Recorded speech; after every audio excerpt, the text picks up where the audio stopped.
Génération FM. Generation FM, the best radio. Génération FM. Ziguinchor a abrité du 31 mai au 2 juin 2024 le premier tournoi d'élite du championnat national de volleyball de première division. Une compétition répartie sur 4 sites, au stade municipal, au lycée Djignabo, au CMTT Diadio et à l'université Assane Seck de Ziguinchor. Ce tournoi qui a accueilli 10 équipes féminines et 9 équipes masculines est le premier de la nouvelle trouvaille de la fédération à la place du championnat classique, nous dit le vice-président. La fédération organise un tournoi appelé le tournoi d'élite, donc le tournoi de D1. Et cette année, la fédération a organisé ça sous forme de tournois régionaux. Donc pour ces tournois régionaux, le choix a été porté sur la région de Ziguinchor, la région de Saint-Louis pour le deuxième tournoi et la région de Dakar pour le tournoi final. Donc un quatrième tournoi sera organisé au niveau de la zone centre. Le lieu reste à définir, mais ce sera entre Thiès, Kaolack ou peut-être Diourbel. Ça dépendra du lieu qui sera choisi pour organiser ce qu'on appelle la Coupe du Sénégal.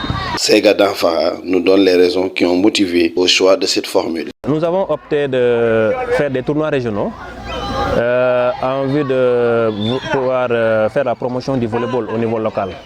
Parce qu'il faut le dire, il faut l'accepter, le volleyball est peu connu au Sénégal.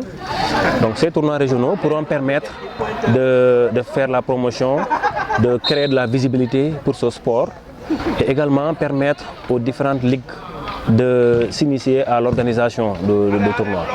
Et ça permettra aux différentes équipes de faire des découvertes, vraiment, travailler beaucoup.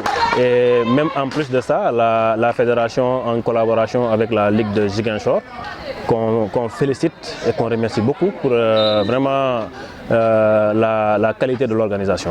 Okay? Donc la fédération et la Ligue se sont organisées pour au moins faciliter l'hébergement et la restauration aux différents clubs qui participent à ce tournoi, en donnant juste un petit montant forfaitaire pour aider l'organisation. Mais quand même, il faut reconnaître que cette formule réduit considérablement les charges, surtout en termes de frais de déplacement. Les performances des clubs dans le tournoi de Ziguinchor, de Saint-Louis et de Dakar détermineront la suite à donner pour désigner l'équipe championne de la saison 2023-2024. C'est des tournois régionaux, donc c'est clair, il y aura un vainqueur du tournoi. Mais ce tournoi régional est inscrit dans le cadre d'un championnat national. Ça veut dire quoi? Les points qui sont gagnés seront cumulés au fur et à mesure. Donc quand tu as par exemple 3 points dans ce tournoi, tu vas au prochain tournoi de Saint-Louis, tu gagnes encore 3 points, donc ça veut dire que tu as 6 points. Quand à la fin des 3 tournois, on va définir le classement final.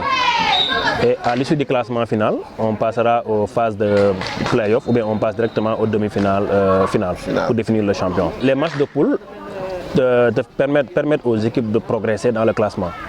Mais être vainqueur de ce tournoi ne garantit pas forcément être vainqueur du championnat national. Donc si une équipe est vainqueur pour ce tournoi-ci, il faudra que l'équipe continue à travailler dans les autres tournois pour maintenir vraiment son niveau sur le classement. Parce que comme je l'ai dit, les points sont cumulatifs et à la fin des 3 tournois, on va faire le classement général et on définira les équipes qui vont passer soit en demi-finale, demi-finale finale ou en quart de finale. Vu l'importance des tournois pour contribuer à une meilleure visibilité des villes qui les accueillent, le vice-président de la Fédération sénégalaise de volleyball a lancé un appel aux autorités et aux potentiels partenaires. À l'endroit des autorités, comme vous le savez, le volleyball manque de moyens. Les clubs font énormément de dépenses. Donc ces tournois régionaux, vraiment, nous faisons un appel aux autorités pour qu'ils viennent soutenir la ligue qui organise.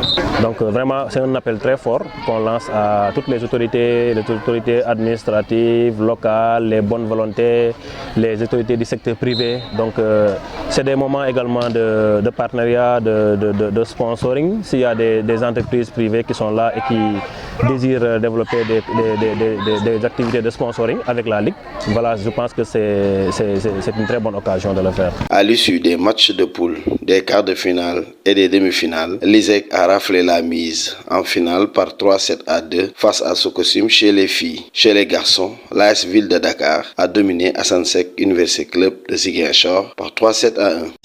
Génération FM. Generation FM, the best radio. Génération FM.